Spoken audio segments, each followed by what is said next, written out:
وبركاته.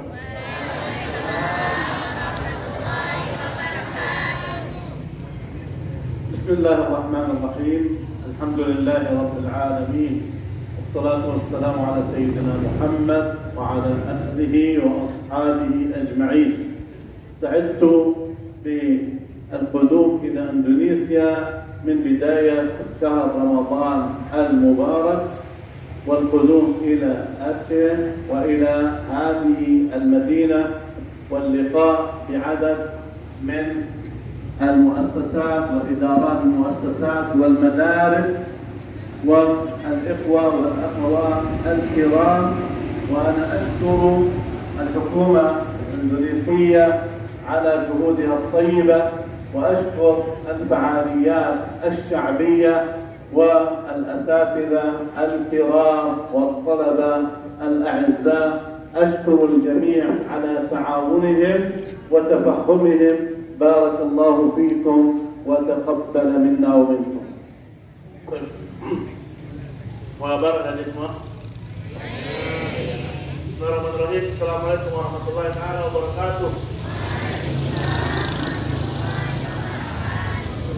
Alhamdulillah, bersyukur kepada Allah Subhanahu wa taala, pada pagi menjelang siang ini, pagi menjelang sore ini, kita masih diberikan nikmat, masih diberikan kesempatan sehingga alhamdulillah kita dapat hadir di sini, kita dapat bersilaturahmi dengan Syekh Profesor Dr. Ahmad, yang insya Allah ini dinilai kebaikan oleh Allah Subhanahu wa taala. Yang kedua, serta salam juga pula kita hadiahkan, kita tunjukkan kepada baginda Nabi besar Muhammad sallallahu alaihi wasallam. Ya, pada awal Syekh Ahmad yang mengucapkan rasa terima kasihnya kepada segenap dewan guru, kepala sekolah, Indonesia yang sudah menyambut beliau dengan hangat, yang sudah memberikan keistimewaan panggung pada pagi menjelang siang ini. Lalu juga beliau berkata kepada kita semua bahwa beliau senang, beliau bahagia ya hadir di tengah-tengah kita semua. Maka tadi beliau menyebutkan bukan hanya sekedar hadir di tengah-tengah kita semua, tetapi beliau menyampaikan rasa senangnya sudah bisa mengunjungi Aceh, ya khususnya kota kita Kampung Semawe. Dan juga beliau berdoa kepada Allah Subhanahu wa taala semoga amalan-amalan kita, puasa-puasa kita ya, dan seluruh yang kita kerjakan di bulan yang penuh berkah ini, di bulan suci Ramadan ini, ya diterima oleh Allah Subhanahu wa taala. Hingga beliau menyampaikan rasa terima kasihnya kepada kita sebagai bangsa Indonesia, ya, yang mana memang ada di semua. Ya, beliau mengatakan bahwa tidak ada yang paling dicintai oleh orang Palestina, ya, itu kecuali adalah orang-orang Indonesia. Ya, masya Allah. Ya, hatta ya, bahkan orang Arab sekalipun, orang Saudi, orang Muslim dan sebagainya, mereka lebih mencintai orang-orang Indonesia. Dan beliau menyampaikan terima kasihnya dan kepada kita memang sebagai bangsa Indonesia yang sampai hari ini ya alhamdulillah kita, kalau kata beliau ya, masih bersama-sama tegak ya dengan negara Palestina. Dan juga tentu ya beliau juga menyampaikan rasa terima kasihnya kepada lembaga KNLP, Komite Nasional untuk Rakyat Palestina, yang mana alhamdulillah KNLP pada tahun ini ya bisa menghadirkan Syekh Ahmad ke negara kita, negara Indonesia, dan juga bisa berhadir di hadapan kita semua yang insya Allah akan memberikan sebuah edukasi dan sebuah pemahaman sedikit tentang Masjid Al-Aqsa, dan juga nanti akan memaparkan sedikit berita-berita terbaru yang hari ini ya, update terbaru apa sih yang hari ini terjadi di Palestina. من الأمور التي لا بد أن يعلمها المسلمون وخصوصا قطاع الشباب، لا بد أن نعرف أهمية المقدسات في حياتنا، سواء كانت في المقدسات المكانية مثل المسجد الحرام، المسجد النبوي الشريف، المسجد الأقصى، أو كانت من المقدسات الزمانية مثل شهر رمضان وليلة القدر وأشهر الحج ويوم عرفة وما أشبه ذلك، أو كانت من المقدسات الشخصية مثل الرسل والأنبياء عليهم الصلاة والسلام. Ya, Syekh Ahmad mengatakan kepada kita semua bahwa kita sebagai pemuda, khususnya kita sebagai pemuda-pemudi yang ada di Losmawe ini, kita setidaknya harus mengetahui berbagai macam pengetahuan yang itu memang terkait tempat-tempat yang suci yang ada di dunia ini. Misal tadi beliau menyebutkan ada 3 tempat suci yang memang ini dianjurkan oleh Rasulullah SAW untuk kita datang dan berziarah kepadanya. Yang pertama ada Masjidil Haram, yang kedua ada Masjid Al-Aqsa, yang ketiga ada Masjid An-Nabawi. Lalu juga beliau juga menyarankan kepada kita semua sebagai para pemuda untuk apa? Untuk kita juga mengetahui hari-hari yang suci, dan juga kita mengetahui bulan-bulan yang suci, seperti misal hari yang suci seperti hari di mana yang ada di bulan suci Ramadan ini itu lebih baik dari 1000 malam, dan juga bulan yang penuh berkah ini adalah bulan terbaik, bulan suci Ramadan, dan juga beliau menyarankan kepada kita semua untuk apa? Untuk kita juga mempelajari, sosok-sosok yang menurut kita itu bisa kita ambil banyak hikmahnya, banyak ambil faedahnya. Dari para siapa? Dari para rasul, dari para nabi, dan dari para ulama. المسجد الأقصى من هذه المقدسات المكانية، فقد ذكره القرآن الكريم: سبحان الذي أسرى بعبده ليلا من المسجد الحرام إلى المسجد الأقصى الذي باركنا حوله.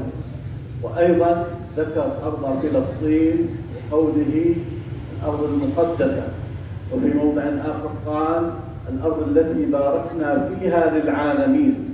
فهي أرض مباركة، وأن يدافعوا عن المقدسات وأن يحرسوها حتى لا يدنسها أحد. Beliau yang menyampaikan beberapa poin yang mana memang ini berkaitan dengan fadail atau keutamaan daripada Masjid Al-Aqsa. Pada pertama beliau tadi menyebutkan sebuah ayat yang itu terdapat pada surah Al-Isra ayat pertama, yang mana memang Masjid Al-Aqsa adalah tempat di mana Isra dan Mi'rajnya Nabi Muhammad SAW. Memang menjelaskan di dalam surat itu, subhanalladzi asra bi'abdihi laila minal masjidil haram ilal masjidil aqsa alladzi barakna haulahu linuriyahu min ayatina innahu was-sami'ul basir. Kemana maha suci Allah Subhanahu wa taala yang telah mengisra mi'rajkan Nabi Muhammad SAW dari Masjidil Haram kepada Masjid Al-Aqsa, dan kemudian Allah SWT mengatakan alladzi barakna haulahu, yang mana memang Masjid Al-Aqsa itu diberkahi oleh Allah SWT, bukan hanya di masjidnya saja, tetapi apa yang ada di sekelilingnya itu diberkahi oleh Allah Subhanahu wa taala. Dan harapannya memang ketika beliau hadir di tengah-tengah kita semua, ketika beliau menyampaikan dua kalimat kepada kita semua, insyaallah keberkahan yang beliau bawa dari Palestina itu akan juga mengaruhi keberkahan di sekolah kita semua. Amin. Rasulullah sallallahu alaihi wasallam حث الصحابة على الإتيان إلى المسجد الأقصى والصلاة فيه، وأيضا السكنى في بيت المقدس وفي بلاد الشام حتى يكونوا قريبين من المسجد الأقصى وأولادهم وبناتهم يصلون فيه. ولما اعتذر بعض الصحابة وقالوا يا رسول الله أرأيت إن لم نستطع أن نأتي إلى المسجد الأقصى؟ قال لهم ابعثوا زيتا يسرج في قناديل المسجد الأقصى، حتى تكونوا تساهمون في تطهيره وعمارته وتهيئته للراكعين والساجدين. Kalau juga pada poin kedua, Rasulullah SAW itu menganjurkan kepada para sahabat-sahabatnya untuk apa? Untuk para sahabat-sahabatnya itu datang dan sholat di dalam Masjid Al-Aqsa. Lalu para sahabat bertanya kepada Rasulullah SAW, wahai Rasulullah, bagaimana kalau kami tidak mampu untuk datang dan sholat kepada Masjid Al-Aqsa?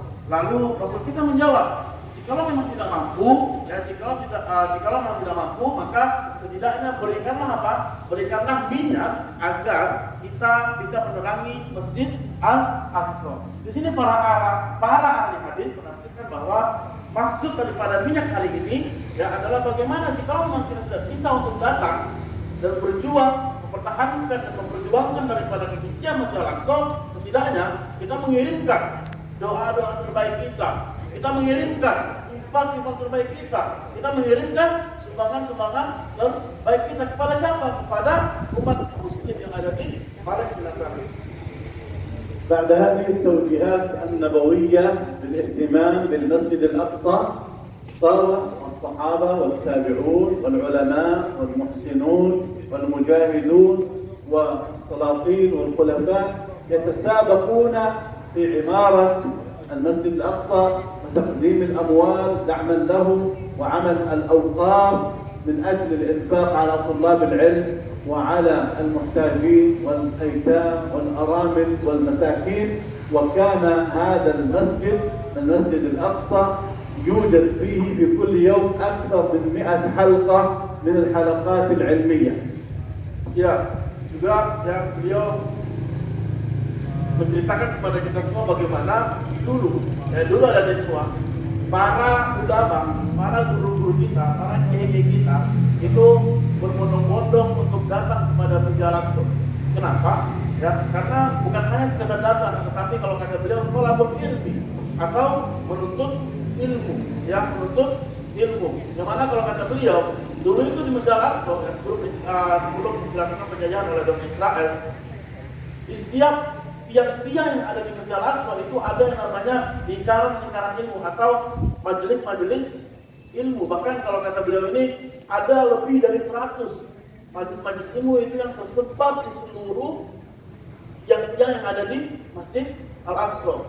Dan itu juga terbagi-bagi, ada yang mempelajari Al-Quran, yang ada yang mempelajari tafsir, ada yang mempelajari fikih, ya bahkan mungkin ada yang mempelajari ilmu-ilmu sifatnya duniawi. في هذا الزمان كما تعلمون جميعا تغيرت الأحوال. جاء اليهود الصهاينة ودعمتهم أمريكا وبريطانيا وأوروبا، ودعمهم المنافقون ودعمهم أصحاب الأموال الكثيرة ملايين ومليارات.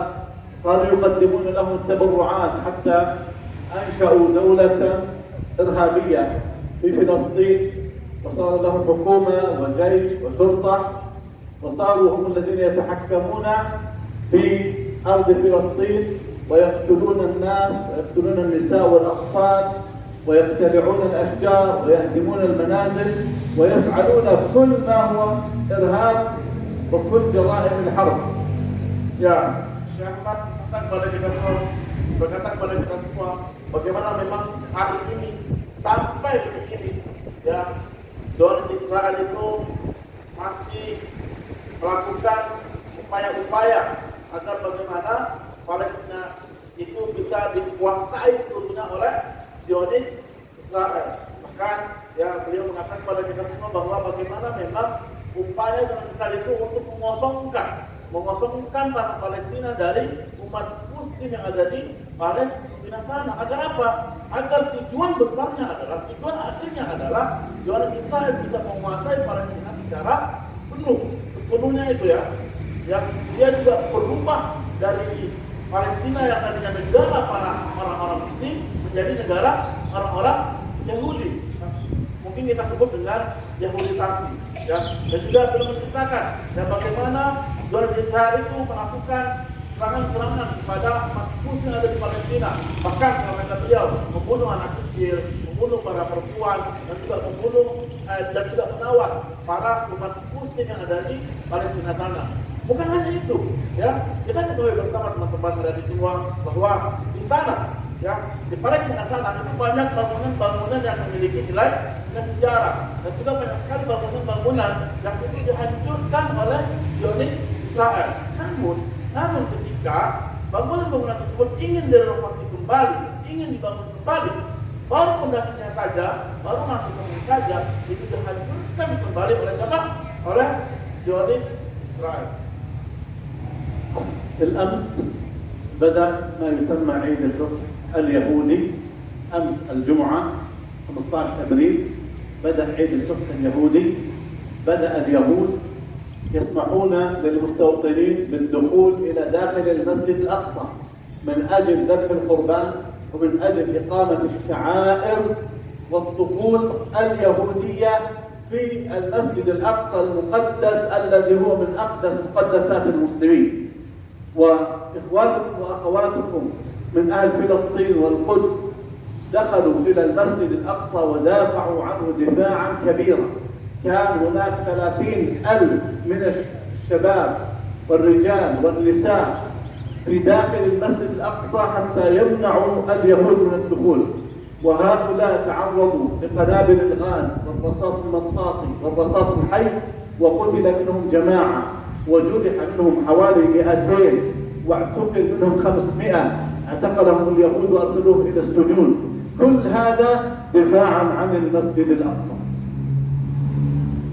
Ya, Syekh Ahmad bercerita kepada kita semua bagaimana kemarin ya pada hari Jumat, ada hari Jumatnya dari semua. Ya, ini jarang kita dapatkan di media-media mainstream ada di Indonesia ini, ada di semua, bahwa di hari Jumat kemarin itu ada yang namanya hari rayanya Zionis Israel.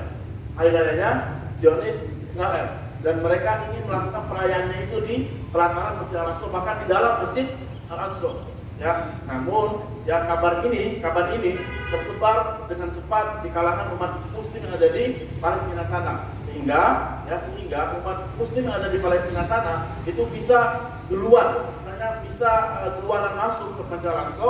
Ya, untuk apa? Untuk melindungi Masjid Al-Aqsa atau mempertahankan Masjid Al-Aqsa agar Zionis Israel tidak bisa melakukan perayaannya di dalam Masjid Al-Aqsa. Bahkan beliau tadi menyebutkan ada 30.000 dari umat muslim Palestina itu yang berbondong-bondong masuk kepada Masjid Al-Aqsa, ya, baik itu dari para pemudanya, dari para anak kecilnya, dari para perempuannya. Untuk apa? Untuk tadi, ya, bagaimana menghalau Zionis Israel untuk tidak masuk kepada Masjid Al-Aqsa. Kemana nanti tujuannya adalah apa? Melakukan perayaan hari raya Zionis Israel. Bahkan dikarenakan umat muslim itu mempertahankan dan menghalau daripada Zionis Israel, itu kata beliau tadi ada 200 orang dari umat muslim Palestina itu yang terluka-luka, ya, yang istilahnya mendapat luka lah, ya, atas serangan yang dilakukan oleh Zionis Israel. Dan memang sebagaimana kita ketahui dari ya, kalau umat muslim Palestina mereka mempertahankan dan memperjuangkan Masjid Al-Aqsa itu tanpa adanya senjata. Dan itu berbeda dengan Zionis Israel. Mereka itu persenjataan lengkap luar biasa, ya. Sehingga kalau kita bandingkan ya seperti itu, ya. Makanya ya banyak tadi kalau kata bilang ada 200 yang terluka akibat serangan-serangan yang dilakukan oleh Zionis Israel. Hari ini kita langsung. هذا عيد الفصح اليهودي يستمر أسبوعا كاملا. بدأ أمس الجمعة وينتهي الجمعة القادمة، وهم في كل يوم سيحاولون الدخول إلى المسجد الأقصى وذبح القربان في داخل المسجد الأقصى وتطبيق الطقوس والشعائر الدينية اليهودية في داخل المسجد الأقصى. إخوانكم وأخواتكم المجاهدون يرابطون في داخل المسجد الأقصى ويقسمون بالله أنهم سيفدون المسجد الأقصى بدمائهم وأرواحهم ونفوسهم وبكل ما يملكون. إنهم يدافعون عن المقدسات، إنهم يدافعون عن الإسلام ويدافعون عن أمة الإسلام. Ya, Syekh Ahmad juga berkata kepada kita semua, ya, bagaimana memang yang tadi ya, yang memang perayaannya ini ingin dilakukan di dalam Masjid Al-Aqsa itu ternyata kurang lebih selama 1 minggu atau 7 hari. Dan tadi ya, alhamdulillah ini memang tersebar berita ini secara cepat di kalangan umat muslim ada di Palestina. Yang tadi juga beliau sampaikan ada 30.000 ya dari umat muslim Palestina yang masuk berbondong-bondong kepada Masjid Al-Aqsa agar menghalau Zionis Israel itu untuk masuk kepada Masjid Al-Aqsa. Bahkan beliau dikatakan ya, dikarenakan memang ada selama 7 hari ke depan ini memang bagaimana Zionis Israel itu berupaya masuk kepada Masjid Al-Aqsa agar tadi perayaannya bisa dilaksanakan. Tetapi umat muslim dari Palestina ibu semua itu mereka juga 7 hari juga, ya 7 hari juga mempertahankan, dan bahkan kalau kata beliau tidak balik ke rumah-rumah mereka, ya tidak balik ke kediaman mereka. Agar apa? Agar mereka stay, ya tetap stay di Masjid Al-Aqsa dan mempertahankan dan memperjuangkan kerja Masjid Al-Aqsa. Walaupun mereka tahu, ya kalau mereka masih stay di Masjid Al-Aqsa, mereka itu apa? Mengorbankan darah mereka, mengorbankan jiwa dan raga mereka, dan mereka siap untuk syahid dan Allah dalam membela kesucian Masjid Al-Aqsa. إخوانكم وأخواتكم يطلبون منكم 3 أمور إعانة لهم على صمودهم وثباتهم. الأمر الأول أن يكون هناك وعي بحيث نعرف، كل المسلمين يجب أن يعرفوا ما الذي يجري في المسجد الأقصى، الظلم الذي يمارسه اليهود المجرمون، الإرهاب الذي يمارسونه ضد المسلمين وضد المقدسات الإسلامية، والمسلمون هناك ليس معهم سلاح ولا يستطيعون أن يدافعوا عن أنفسهم. والأمر الثاني، نحن في هذا الشهر العظيم شهر رمضان يستجاب فيه الدعاء عند وقت الغروب، عند وقت الإفطار، وقت السحر، وأوقات كثيرة. نكثر من الدعاء لإخواننا وأخواتنا أن ينصرهم الله وأن يثبتهم. والأمر الثالث أيضا دفع الزكاة والدعم المادي، صدقة الفطر وغيرها، من خلال تقديم هذه الأموال أو جزء منها لإخوانكم وأخواتكم في فلسطين من خلال مؤسسة KNRB التي تقوم بجمع هذه الزكاة والأموال والصدقات وإيصالها إن شاء الله إلى فلسطين في وقت قريب. بارك الله فيكم. Ya, Syekh Ahmad yang menyampaikan salam dari umat muslim yang ada di Palestina kepada kita, umat muslim yang ada di Indonesia. Dan tentu ada di semua kita harus mengetahui bahwa ada sebuah fondasi dasar yang wajib kita ketahui. Apa itu fondasinya? Bahwa Palestina bukan hanya milik umat muslim Palestina saja, tapi Palestina adalah milik umat muslim yang ada di dunia ini, khususnya kita yang ada di Indonesia. Lalu tadi beliau menyampaikan ada 3 poin yang memang itu diharapkan oleh umat muslim yang ada di Palestina kepada kita, umat muslim yang ada di Indonesia. Yang pertama memang pengetahuan kita terkait keutamaan daripada Masjid Al-Aqsa dan juga apa yang hari ini sedang terjadi di Palestina saja. Dan juga beliau berharap tidak berhenti di kita, informasi ini tidak berhenti di kita ibu, ya, tetapi kita sebarkan ke teman-teman kita sebarkan ke sanak famili kita, ya, dan juga kita sebarkan ke kerabat-kerabat kita yang ada di rumah, ya. Itu yang pertama. Yang kedua, ya, beliau juga menyampaikan kepada kita semua jangan lupa kita untuk mendoakan selalu, ya. Untuk apa? Mendoakan selalu umat muslim yang ada di Palestina sana. Agar apa? Agar umat muslim yang ada di Palestina sana jika memperjuangkan, mempertahankan Masjid Al-Aqsa itu dikuatkan hatinya, ya, diteguhkan hatinya, dan tentu ditolong oleh Allah Subhanahu wa Ta'ala.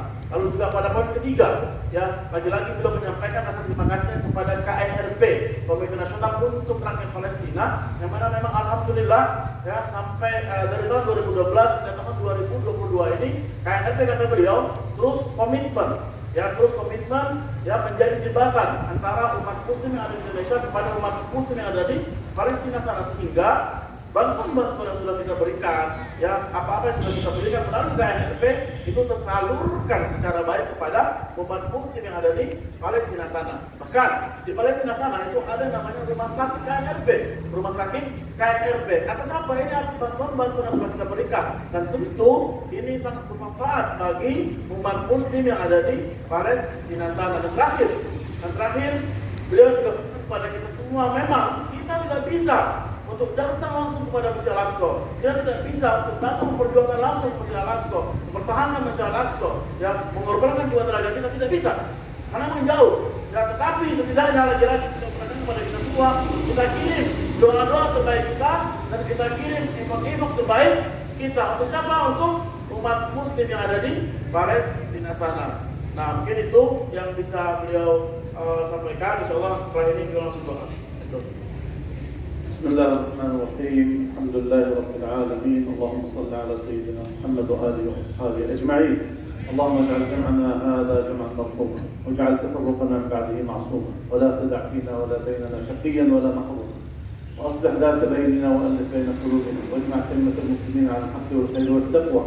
اللهم أرنا الإسلام عزيزا منصورا، اللهم أرنا الإسلام عزيزا منصورا، اللهم أرنا الإسلام عزيزا منصورا. اللهم انصر إخواننا المجاهدين والمرابطين في سبيلك، اللهم انصرهم وثبت أقدامهم وسدد رميهم وأجب دعاءهم وانصرهم على القوم الكافرين، وانصرهم على اليهود الغاصبين، وانصرهم على اليهود المجرمين، وانصرهم على اليهود الإرهابيين يا رب العالمين. اللهم ارحمنا برحمتك واغفر لنا ولوالدينا ولمن له حق علينا ولمن علينا ولإخواننا وأخواتنا الحاضرين جميعا ولوالدينا وللمسلمين والمسلمات. اللهم صل على سيدنا محمد وعلى آله وصحبه وسلم تسليما كثيرا. الحمد لله رب العالمين. والسلام عليكم ورحمة الله وبركاته.